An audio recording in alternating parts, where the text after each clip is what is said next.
बातमीचे प्रायोजक आहेत हॉटेल रोहित। सोलापूर विजापूर महामार्गावर धर्मवीर संभाजी तलाव अर्थात कंबर तलाव येथे काल रात्री अपघात झाला आहे। फलटणहून विजापूरच्या दिशेने जाणारा एक माल वाहतूक करणारा टेम्पो चक्क डिवायडर वर चढला आहे। टेम्पो गाडीचा ब्रेक फेल झाल्याने तो डिवायडर वर चढला आणि विजेच्या खांबाला जाऊन धडकला। यामध्ये वाहन चालकाला कोणतीही दुखापत झाली नसून गाडीचे मोठ्या प्रमाणात नुकसान झाले आहे। हा अपघात काल रात्री कंबर तलाव येथील दर्ग्याजवळ घडला आहे।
फलटणवरून आलो मी, गाडीचा ब्रेक फेल झाला, त्याच्यामुळे गाडी काय आवरली नाही मला। एकदम हार्ड आला, गेअर मी कंट्रोल करत होतो पण फार दिवशी गेअरमध्ये आवाज यायला लागला, त्यामुळे मला गाडी काय आवरली नाही।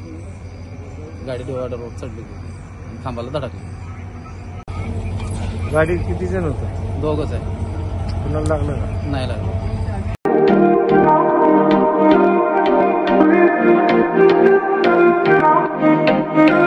सोलापुरात व्हेज नॉन व्हेज जेवण मिळण्याचं एकमेव ठिकाण हॉटेल रोहित। चवीला टेस्ट हॉटेल रोहितचे जेवण बेस्ट। बर्थडे पार्टी, कार्यक्रम, विविध पार्टींचे ऑर्डर्स ही स्वीकारले जातील। ग्राहकांसाठी खास पार्सलची सोय।